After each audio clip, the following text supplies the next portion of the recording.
Hey everyone, this is Randa.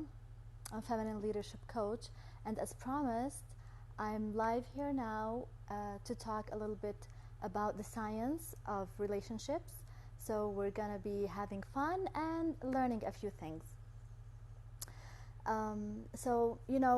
Relationships, this container that we enter into, and we are having these expectations of happiness and pure bliss. So we expect we will find our happiness within that container. And sometimes for us women, we hold the men responsible for our own happiness, and we think like they are going to be the catalyst for our happiness, or the source of our own happiness. It is a good thing to come into a relationship with expectations, but it also serves us to come into relationships with our resources, and happiness being one of these resources. So the best gift you could ever give anyone is your own happiness.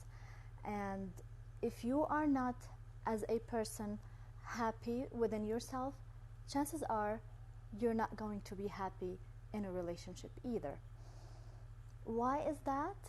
Well, we all know how relationships are where we find our hardest challenges, and that is because relationships are really the playground of our limiting beliefs.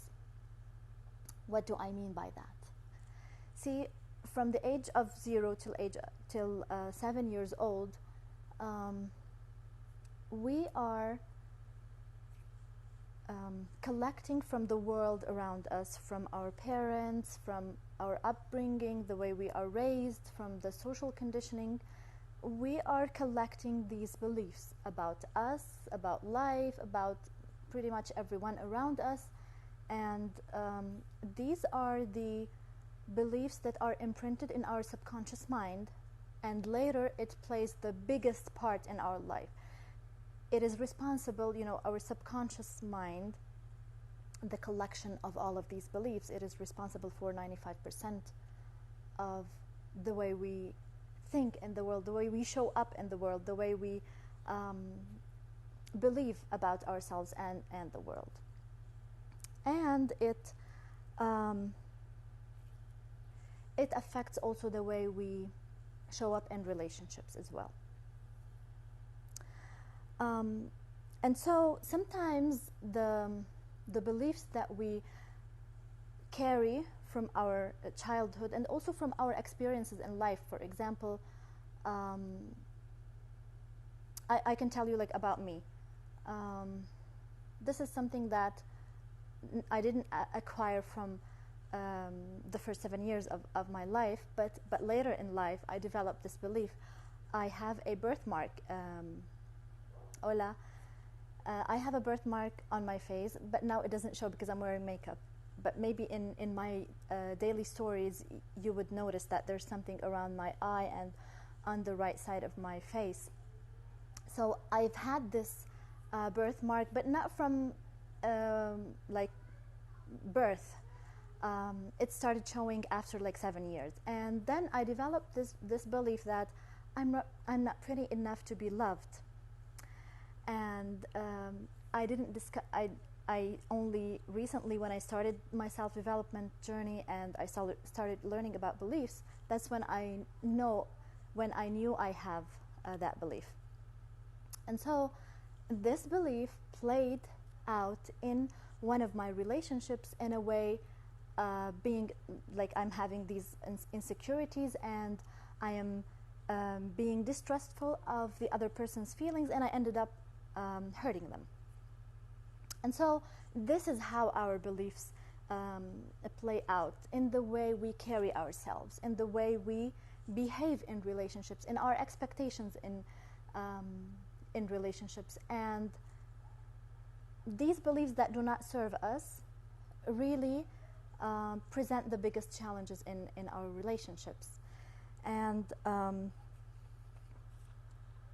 because they say, the other person is your mirror, which is really true, and I'm going to show you how that translates in the science of relationships. And so whatever is going on the inside, we're going to see it from the other person.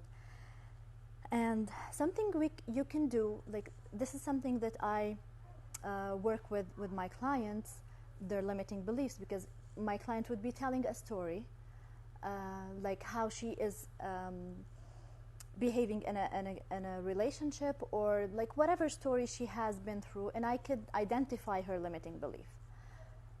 Sometimes it's not easy for us to identify it on our own, but one thing you can do is to have a brutally honest